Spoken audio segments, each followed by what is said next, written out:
आज के व्लॉग में आपके साथ शेयर करूंगी कि रमज़ान में थकावट के बगैर घर का काम किस तरीके से मैनेज किया जाता है। तो ये वीडियो आपके लिए बहुत ही ज़्यादा इन्फॉर्मेटिव होने वाली है क्योंकि इसमें मैं आपको अपनी कंप्लीट रूटीन दिखाऊंगी, जिसमें आपको बताऊंगी कि मैं बगैर थके अपना सारा काम किस तरीके से मैनेज करती हूँ। मेरा घर भी नीट एंड क्लीन रहता है, ऑर्गेनाइज रहता है और साथ ही साथ मैं अपनी इफ्तार की जो प्रिपरेशंस होती हैं ना उनको भी मैनेज कर लेती हूँ। So let's get started. अस्सलाम वालेकुम everyone and welcome back to my channel. कैसे जी आप सब? उम्मीद करती हूँ आप सब बिल्कुल ठीक ठाक होंगे। अल्लाह का शुक्र है मैं भी बिल्कुल ठीक ठाक हूँ। अच्छा, रमज़ान में ना हर औरत का ये मसला होता है कि थकावट बहुत ज़्यादा हो जाती है क्योंकि काम का बर्डन काफ़ी ज़्यादा हो जाता है।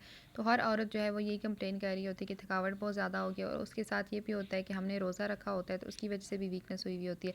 तो आज मैं आपके साथ जो है ना बहुत सिंपल सी कुछ इंपॉर्टेंट टिप्स शेयर करूँगी कि मैं अपना काम जो है उसको किस तरीके से ईजी बनाती हूँ। इस वजह से आपने मेरी वीडियो को कंप्लीट वॉच करना है, और अगर आपने मेरे चैनल को अभी तक सब्सक्राइब नहीं किया तो लाजमी कर दीजिएगा, और अगर आपको वीडियो पसंद आए तो कमेंट्स में मुझे लाजमी बताइएगा और शेयर भी लाजमी कर दीजिएगा। अच्छा, रमज़ान में आप अगर अपने आप को थकावट से बचाना चाहते हैं ना तो उसका सबसे बड़ा तरीका तो यही है कि आप बहुत सारी जो प्रेप्स हैं ना वो टाइम से पहले करके रख लिया करें। जब हम बहुत सारी चीज़ें एक ही दफ़ा बना के रख लेते हैं तो एक दिन तो हमें कुछ थकावट का सामना करना पड़ता है, लेकिन ये होता है कि फिर बहुत सारे दिन जो है ना वो हमें बीच में रेस्ट आ जाती है, हमारा बहुत सारा टाइम जो है ना सेव हो जाता है, हमारी जान छूट जाती है।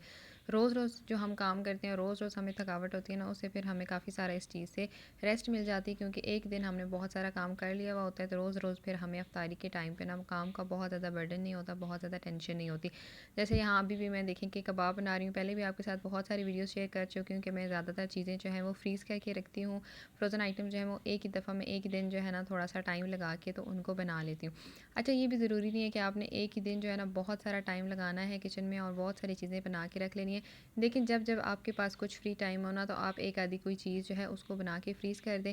इससे भी ये होता है कि आपको थकावट भी नहीं होती और आपकी जो चीज़ें होती हैं वो भी टाइम पे रेडी हो जाती हैं। जैसे आज मैं दिन के टाइम पे फ्री थी, मेरे पास कोई एक्स्ट्रा काम करने वाला नहीं था, तो मैंने सोचा कि कबाब जो है वो ख़त्म होने वाले हैं, तो वो कबाब जो है ना मैं बना के रख लेती हूँ। और आपको ये भी मैंने बताया था कि मैंने जो है ना फ्रोज़न फूड्स का बिज़नेस भी स्टार्ट किया हुआ है, तो अल्हम्दुलिल्लाह मुझे काफ़ी ऑर्डर्स आ रहे हैं। ये तकरीबन मेरा चौथा ऑर्डर है शामी कबाब का। तो ये जो है ना कुछ मैंने ऑर्डर भी देना था, तो मैं इस तरीके से भी करती हूँ कि जब मैंने ऑर्डर देना होता है ना तो वो मैं कुछ एक्स्ट्रा बना लेती हूँ घर के लिए भी, तो साथ मेरे घर के लिए भी बन जाते हैं और साथ जो है ना मैं ऑर्डर भी डिलीवर कर देती हूँ। अच्छा, आपने मेरे अक्सर व्लॉग्स में देखा होगा कि मैं जब भी कोई चीज़ बनाती हूँ ना तो मेरी प्रेफरेंस होती है कि मैं कोई क्विक से मेथड्स लगाया करूँ और जल्दी जल्दी मेरा काम जो है ना ख़त्म हो जाए।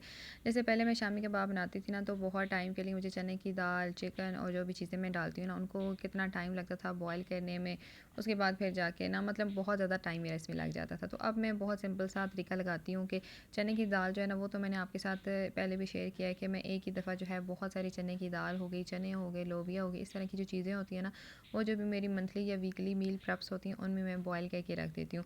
हाँ, जो चिकन होता है और जो आलू होते हैं उनको मैंने बॉयल करना होता है क्योंकि ये ऐसी चीज़ें हैं कि इनको हम जो है ना फ्रीज़ नहीं कर सकते। तो यहाँ पे मैंने क्या किया था कि प्रेशर कुकर के अंदर ही ना मैंने आलू और चिकन जो था उनको डाल दिया था, और सिर्फ यहाँ पे मुझे 5 मिनट लगे थे और वो फटाफट से बॉयल हो गए थे। बजाय इसके कि आप प्रेशर कुकर के बगैर उनको मैं रखती तो मुझे काफ़ी सारा टाइम लग जाना था। तो जब तक वो 5 मिनट में बॉयल हो रहे थे ना तो साथ और मुझे जितनी भी चीज़ें चाहिए थी ना कबाब में डालने के लिए, जैसे धनिया वगैरह चाहिए था या हरी मिर्चें या जो भी चीज़ें चाहिए थी, तो वो सारी चीज़ें जो थी ना तब तक साथ मैंने बिल्कुल रेडी करके रख ली थी। जब तक मेरा प्रेशर कुकर का टाइम कंप्लीट हुआ था तब तक ये सारी चीज़ें भी मैंने रेडी कर ली थी। तो बस फिर आलू वगैरह मैंने निकाले, उनको एक ही दफ़ा जो है ना मैंने चॉपर में डाला और सारी चीज़ें जो थी ना उनको मैंने ग्राइंड कर लिया था। अच्छा, यहाँ आपने ध्यान देना कि जब भी आप कबाब बनाने के लिए चीज़ें ग्राइंड करते हैं तो आलू जो है वो आपने ग्राइंडर में ग्राइंड नहीं करने, क्योंकि उससे ये होता है कि वो पानी छोड़ जाते हैं और आपके जो कबाब है ना वो बहुत ज़्यादा ऐसे लूज़ ढीले ढीले से हो जाते हैं। तो बाकी चिकन वगैरह जो था ना वो मैंने चॉपर में चॉप कर लिया था। सिर्फ जो थे ना आलू उनको मैंने फिर मैशर के साथ मैश करके तो ये सारी चीज़ें मिक्स करके तो कबाब बना के रख लिए थे। और यहाँ पे भी फ़िलहाल सिर्फ उनको मैंने डिशेज़ में डाल के जो है ना रखा है उनको फ्रीज़ करने के लिए। तो जब ये फ्रीज़ अच्छी तरीके से हो जाएंगे तो कुछ ऐसे कबाब हैं जो मैंने डिलीवर करने हैं तो मैं ऑर्डर डिलीवर कर दूँगी ज़िप-लॉक बैग्स में डाल के, और कुछ ऐसे हैं जो मैं ना सेव करके रख लूँगी अपने लिए ज़िप-लॉक बैग्स में डाल के, क्योंकि अभी आपने देखा है ना कि इतनी बड़ी बड़ी डिशेज़ हैं तो फ्रिज में जो है ना जगह को मैनेज करना फिर बहुत मुश्किल हो जाता है। अच्छा, यहाँ मैं आपको दिखा रही थी कि कुछ ग्रॉसरी की चीज़ें जो थी ना वो मैं लेके आ गई थी। वैसे इस मंथ जो थी ना मेरी ग्रॉसरी तकरीबन करने वाली नहीं थी, लेकिन कुछ ऐसी चीज़ें थी जो ख़त्म हो चुकी थी, थोड़ी बहुत जो मुझे लानी पड़ी थी, तो तकरीबन 4000 की ना ये सारी चीज़ें मेरे आई हैं। इसके अलावा कोई भी ऐसी चीज़ नहीं थी जो मैंने लेके आनी थी, तो इंशाल्लाह इस 4000 के अंदर ये जो चीज़ें हैं ये सारी मेरी कंप्लीट हो जाएंगी। अच्छा, फ्रूट क्रीम जो थी मैंने आपको दिखाया था कि 2 मैं पहले लेके आई थी, तो 2 हफ़्ते जो है ना मेरी उन क्रीम्स के साथ गुजरे। अब नेक्स्ट 2 वीक्स जो है ना वो इंशाल्लाह इसके साथ गुजर जाएंगे, बल्कि 2 वीक से भी कम अब टाइम रह गया। इस तरह जो अंडे की प्लेट्स थी ना, वो मैंने आपके साथ पहले भी शेयर किया था कि अंडे की जो है ना वो ट्रे लेके आया करें। जो हम दर्जन दर्जन या 6-6 8-8 अंडे अलग अलग लेके आ रहे होते हैं ना, तो उससे फिर काफ़ी सारा हमारा बजट आउट होता है। जो ये हम इकट्ठी ट्रे लेके आ जाते हैं ना, उससे फिर ये होता है कि जो हमें अंडे होते हैं वो तकरीबन 4-5 रुपये सस्ते पड़ जाते हैं और हमारा जो है ना काफ़ी सारा बजट इसके साथ मैनेज हो जाता है। तो खैर अंडे जो थे उनकी भी मैंने एक ट्रे मंगवा ली थी। जो पहले मैं लेके आई थी उससे मेरे बहुत सारे दिन निकल गए थे। मज़ीद ये है कि इंशाल्लाह ये ईद के बाद तक अभी चल जाएंगे। तो ये सारे जो थे ना उनको मैंने जगह पर रखा। ग्रॉसरी वगैरह संभालने के बाद जी बस मैंने क्या किया था कि ज़ोहर के टाइम पे बेसन वगैरह जो था ना वो मैंने भिगो के रख दिया था। आज मैंने बनाना था चिकन पुलाव, क्योंकि मेरे हस्बैंड की ख़ास रिक्वेस्ट आई हुई थी ऑफ़िस से कि आज जो है ना पुलाव बनाओ अफ्तारी में। तो मैंने सोचा कि टाइम के साथ जो है ना मैं स्टार्ट कर देती हूँ। यहाँ पे भी अफ्तारी में काफ़ी टाइम है, लेकिन पुलाव वगैरह बनाना था, तो इस वजह से मैं ज़रा टाइम के साथ किचन में आ गई थी। अच्छा, यहाँ मैं आपको दिखा रही थी कि एक स्ट्रेनर सा जो है ना ये मैंने मंगवाया था दराज से। मुझे अभी इसकी प्राइस याद नहीं, क्योंकि काफ़ी टाइम पहले मैंने ये मंगवाया था। ये होता है कि जब हमने यखनी वगैरह निकालनी होती है ना, तो जितने भी हमने ड्राई मसाले यूज़ करे होते हैं, जैसे ये लौंग और दालचीनी, इस तरह की चीज़ें होती हैं, ये बाद में हमें ये होता है कि बार बार जो है ना यखनी जब हम बनाते हैं तो हमें स्ट्रेन करनी पड़ती है, क्योंकि वैसे ही जब हम डायरेक्टली इनको चावलों में डाल दें तो मुंह में आती है ना, तो इनका टेस्ट बड़ा अजीब सा फील होता है। ख़ासकर मेरे हस्बैंड बिल्कुल इस चीज़ को लाइक नहीं करते, तो हमेशा फिर मुझे बाद में यखनी जो थी ना वो स्टेन करनी पड़ती थी। अब इससे मुझे क्या होता है कि हर एक चीज़ जो है ना मैं इसके अंदर डाल के तो यखनी में डाल देती हूँ। फिर बड़ी आसानी हो जाती है कि बाद में जो है ना हमें पूरी यखनी जो है उसको स्टेन नहीं करना पड़ता। बस ये जो स्टेनर्स है इसको बाहर निकाल लेते हैं और यखनी जो है उसको स्टेन किए बगैर हम यूज़ कर लेते हैं। अच्छा, जब भी पुलाव वगैरह या कोई भी चीज़ बनानी होती है ना, तो मैं कोशिश करती हूँ कि सारी चीज़ें जो है ना मैं एक दफ़ा टाइम से रेडी करके रख लूँ। जैसे मुझे प्याज चाहिए, टमाटर चाहिए, हरी मिर्च चाहिए, सारी चीज़ें एक दफ़ा इकट्ठी निकाल के रख लेती हूँ। रेडी ना भी करूँ, लेकिन एक दफ़ा निकाल के रख लेती हूँ। इससे फिर ये होता है ना कि बार बार जो है हमें चीज़ें उठाने के लिए इधर उधर हिलना नहीं पड़ता और जल्दी जल्दी हमारा काम जो है ना ख़त्म हो जाता है। फिर एक साइड पे जो है ना मैंने चावल बनाने के लिए रख दिए थे और साथ साथ चीज़ों की जो है ना मैंने कटिंग स्टार्ट कर दी थी और साथ साथ चावल बनने शुरू हो गए थे। देखिए यहाँ पे यखनी जो है ना बिल्कुल क्लियर है, इसमें किसी तरीके की कोई भी ऐसी चीज़ नहीं जिसको हमें स्टेन करना पड़ेगा। तो बस ये यखनी जो है ना उठा के अब मैं पुलाव में यूज़ कर लूँगी। तो यखनी बनने के बाद जो थी ना बोटियाँ वगैरह, वो मैंने पुलाव में डाल दी थी ताकि वो थोड़ी सी फ्राई हो जाए। उसके बाद फिर मैं यखनी ऐड कर दूँगी। साथ जो है ना आप देख रहे हैं कि मैंने पकौड़ों की तैयारी स्टार्ट की हुई है। अब मैंने क्या किया होता है कि सारी चीज़ें जो है ना वो तकरीबन काट के रखी हुई होती हैं। जैसे प्याज मैंने काट के फ्रीज़ किए हुए होते हैं, इसी तरीके से मैंने पालक जो है वो काट के फ्रीज़ की हुई होती है। तो इफ्तारी का जब टाइम आता है ना, तो बड़ी आसानी हो जाती है कि बस हमने चीज़ों को मिक्स करना होता है, तो बहुत सारा टाइम हमारा बच जाता है। तो इससे फिर ये होता है कि थकावट का एहसास जो है ना हमारे अंदर बहुत कम हो जाता है। तो ये सारी चीज़ें जो है ना आपने देखें खुद देखनी होती हैं, आपके ऊपर डिपेंड करता है कि अपने काम को जो है ना आप कितना ज़्यादा सिंपल, कितना ज़्यादा आसान बना सकते हैं। एक दिन जो है आप थोड़ी सी थकावट बर्दाश्त कर लिया करें और आगे 10-12 दिन जो है ना वो आपकी बहुत जान छूट जाती है। तो यहाँ मैंने जो है ना एक साइड पे पकौड़े बनाने स्टार्ट किए थे। जो पालक वगैरह थी वो काट के फ्रीज़ की हुई थी, वो बस मैंने ऐड करनी थी। प्याज जो थे ग्रीन अनियंस मैं यूज़ करती हूँ, वो भी मैंने फ्रीज़ किए हुए थे, वो मैंने डाल दिया था। और साथ जो थे ना आलू वगैरह काट के तो मैंने जो पकौड़े थे उनका बेसन मिलकर रेडी करके रख दिया था। उसके बाद फिर साथ मैंने फ्रूट चाट बनानी स्टार्ट कर दी थी। जब आप एक दफ़ा पहले सारी चीज़ें रेडी करके रख लेते हैं ना, जैसे मैंने पुलाव की हर एक चीज़ पहले रेडी की हुई थी, तो उनकी कटिंग में मुझे टाइम नहीं लगना था। तो इस वजह से पुलाव बनने के साथ मेरे पास काफ़ी टाइम था। तो इस टाइम के अंदर बाकी और जो मेरे काम थे ना वो मैंने साथ साथ कंप्लीट कर लिए थे, बजाय इसके कि पहले मैं सिर्फ पुलाव के ऊपर ही लगी रहती, वही काम करती, फिर उससे फ्री होकर दोबारा जो है मैं फ्रूट्स वगैरह की कटिंग पे करती काम। तो उससे फिर जो थकावट होती है ना वो ज़रा डबल हो जाती है। तो बेहतर है कि जो 1 घंटा या 1.5 घंटा आप लगा रहे हैं ना, उसी के अंदर आप अपना ज़्यादातर काम कंप्लीट कर लें, ताकि जो आपको थकावट होनी ना वो बस 1-1.5 घंटे की हो, उससे ज़्यादा की ना हो। अच्छा, यहाँ पे मैं यखनी पुलाव बना रही थी ना, तो यखनी पुलाव मैं बहुत सिंपल तरीके से बनाती हूँ कि बस प्याज जो है उनको थोड़ा सा ब्राउन कर लेती हूँ और ग्राइंडर के अंदर जो है टमाटर, हरी मिर्चें, अदरक लहसुन का पेस्ट जो है ना वो डाल के उसको एक दफ़ा ग्राइंड करके वो भी इसमें ऐड कर देती हूँ। इसके अलावा जो मसाले हैं इसमें बिल्कुल नहीं जाते, सिर्फ 1 टेबल स्पून इसमें धनिया पाउडर जाता है और बाकी हस्ब ज़ायक़ा जो सॉल्ट होता है ना वो। तो यकीन करें कि इतना मज़े का और इतना लाइट बनता है ना कि इफ्तारी के टाइम आपको पता है कि और भी हमने बहुत सारी चीज़ें खाई हुई होती हैं, तो अगर साथ चावल भी हम बहुत ज़्यादा हैवी बना लें तो फिर खाना मुश्किल हो जाता है। इस वजह से जो यखनी पुलाव होता है ना ये बहुत ज़्यादा लाइट होता है, क्योंकि इसमें मसाले वगैरह बहुत कम जाते हैं। तो ये इस वजह से खाना भी बहुत ज़्यादा आसान हो जाता है। आप देख रहे हैं कि अभी तक मेरा पुलाव रेडी नहीं हुआ, लेकिन उसके साथ 2 चीज़ें जो है ना वो मैं रेडी करके रख चुकी हूँ। फ्रूट चाट जो है वो भी मैंने रेडी कर लिया है, इसी तरीके से जो बेसन था वो भी मैंने रेडी कर लिया। तो इसके फिर एंड में मैंने क्या किया था कि बस धनिया वगैरह जो था वो भी मैंने काट के रखा होता है, सिर्फ उसको मैंने वॉश करना होता है, तो वो उसके ऊपर स्प्रिंकल करके इसको मैंने दम लगा दिया था।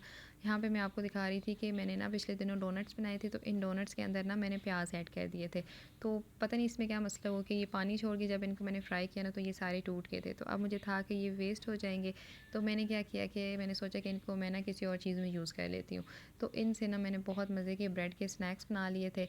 मैंने क्या किया कि इनको ना 1 मिनट के लिए माइक्रोवेव किया किया था तो ये थोड़े से मेल्ट हो गए थे। फिर इनको थोड़ा सा दोबारा से मैंने मैश किया और एक मैंने सॉस बनाई हुई थी, सिर्फ इसके अंदर था मायोनीज़ थी और केचप था। इन दोनों को मिक्स करके मैंने एक सॉस बना ली थी। फिर मैंने ब्रेड के स्लाइसेस ले लिए थे, तो ब्रेड की दोनों साइड्स पे आपने क्या करना है कि ये सारा जो पेस्ट जो सॉस बनाई हुई है ना वो आपने ऐड करनी है और उसके ऊपर जो हमने ये डोनट्स का पेस्ट था ना वो मैंने अच्छा डोनट्स का जो पेस्ट था ना उसके अंदर जो है सिर्फ चिकन था, आलू था और बाकी जो डेली के सारे मसाले होते हैं ना वही मैंने ऐड किए हुए थे और कुछ जो थी ना मैंने इसके अंदर चीज़ भी ऐड की हुई थी, लेकिन पता नहीं ये क्यों टूट गए थे, तो इस वजह से फिर इनको मैंने ना ब्रेड के अंदर फिल करके बनाया।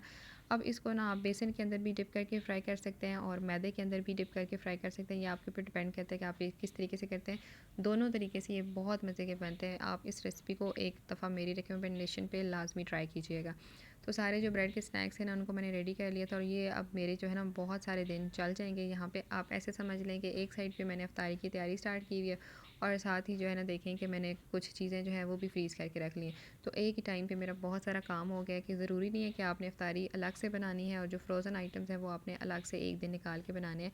आप साथ साथ भी इन चीज़ों को मैनेज कर सकती हैं। अब देखिए जब तक चावल मेरे रेडी हुए थे ना तो तब तक साथ मेरा फ्रोज़न आइटम्स का भी कुछ काम कंप्लीट हो गया था और बाकी जो बेसन वगैरह का काम था, फ्रूट चाट का काम था वो भी कंप्लीट हो गया था। तो साथ साथ मेरा ये काम जो था ना ख़त्म होता जा रहा था और बर्तन जो थे यहाँ पे मैंने अभी इकट्ठे कर दिए थे। जब एक दफ़ा ये काम ख़त्म का होगा ना तो आखिर में जो बर्तन होंगे वो भी मैं सारे वॉश कर दूँगी ताकि साथ साथ जो है ना ये काम भी कंप्लीट होता जाए। देखिए ऑलरेडी इतने बर्तन इकट्ठे हुए हुए हैं, अगर आप इन बर्तनों को मज़ीद छोड़ेंगे और इफ्तारी के बाद धोएंगे तो बर्तन बहुत ज़्यादा इकट्ठे हो जाते हैं, फिर थकावट बहुत ज़्यादा हो जाती है। चावल बनाने के बाद जो है ना मैंने थोड़ी सी रेस्ट की थी और नमाज़ वगैरह असर की अदा करने के बाद मैं दोबारा किचन में आ गई थी। इफ्तारी में तकरीबन यहाँ पे अब ना आधा घंटा रह गया, तो जब आधा घंटा रहता होता है ना तो उस टाइम पे मैं किचन में दोबारा आती हूँ और पकौड़े वगैरह बनाने स्टार्ट करती हूँ और साथ और जो काम होता है ना वो भी कंप्लीट कर देती हूँ। यहाँ मैंने एक साइड पे जो है पकौड़े बनने के लिए रख दिए थे और साथ मैंने भी सोचा कि जब तक पकौड़े बनेंगे, क्योंकि पकौड़े मैं बहुत स्लो आंच पे बनाती हूँ, आहिस्ता आहिस्ता पकौड़े जब तक बनेंगे तब तक साथ जो बर्तन है ना वो मैं वॉश कर लूँगी। तो जब एक साइड पे मेरे पकौड़े बन रहे थे, अभी रोटी बनाने में टाइम था, तो तब तक मैंने जो बर्तन थे ना वो भी साथ ही वॉश कर लिए थे, क्योंकि और अभी मेरे पास जो है ना और कोई काम नहीं था करने के लिए। तो पकौड़े बनाने के टाइम पे मैं फ्री थी, क्योंकि पकौड़े तो खुद ही फ्राई होते रहेंगे स्लो आंच पे। तो उस टाइम के अंदर जो है ना जितने भी बर्तन थे वो मैंने वॉश कर लिए थे। इसके अलावा चटनी आपको मैंने हमेशा बताया कि मैंने फ्रीज़ की हुई होती, तो बस उसको भी 1 सेकंड, तो इसको भी बस मैंने थोड़ा सा माइक्रोवेव किया था, ये मेल्ट हो गई थी और साथ ही जो है ना दही वगैरह इसमें ऐड करके साथ ही साथ मैंने चटनी भी रेडी कर ली थी। तो देखिए कितना जल्दी जो है ना आपका ये काम कंप्लीट हो जाता है, बस आपकी थोड़ी सी प्लानिंग होती है, थोड़ी सी स्मार्ट वर्किंग होती है और सारा काम जो है ना आपका साथ साथ कंप्लीट भी होता जाता है। आपके ऊपर कोई स्ट्रेस भी नहीं होता, आपको कोई थकावट भी नहीं होती। तो एक साइड पे पकौड़े जो थे ना वो मेरे रेडी हो चुके थे तकरीबन। अब अफ्तार में तकरीबन 10 से 15 मिनट थे, तो मेरा दिल था कि जो रोटी है ना वो बना लूँ। अच्छा आज रोटी जो थी ना वो इतनी बनाने वाली नहीं थी, क्योंकि सिर्फ जो घर के बुज़ुर्ग हैं वो रोटी खाते हैं, बाकी हम सब ने चावल ही खाने थे, तो बस एक आधी रोटी जो थी ना वो मैंने यहाँ पे बना ली थी। आप यहाँ पे देख रहे होंगे कि जैसे जैसे मैं काम कर रही हूँ ना साथ साथ मैं अपना काम जो है वो क्लोज़ भी करती जा रही हूँ। जैसे आपने ना किचन में कोशिश करनी है कि जिस टाइम पे आप जो चीज़ यूज़ करते हैं ना उसको साथ साथ अपनी जगह पे रखते जाएँ। जैसे आपने रोटी बनाई है तो रोटी वाली जो भी चीज़ें यूज़ हुई हैं, बेलन है या जो भी है, वो सारा कुछ आपने साथ साथ जो है ना वापस रखते जाना है, आटा वगैरह साथ रखते जाएँ। और साथ ही मैं अब क्या कर रही थी कि जितनी चीज़ें थी ना वो मैंने बना के एक साइड पे तो की हुई थी, तो अब साथ जो है ना उनको मैं आहिस्ता आहिस्ता उठा के डाइनिंग पे भी रखती जा रही थी, ताकि साथ ही जो है ना जब तक मेरी रोटी वगैरह कंप्लीट होती है तो मेरा डाइनिंग भी रेडी हो जाएगा।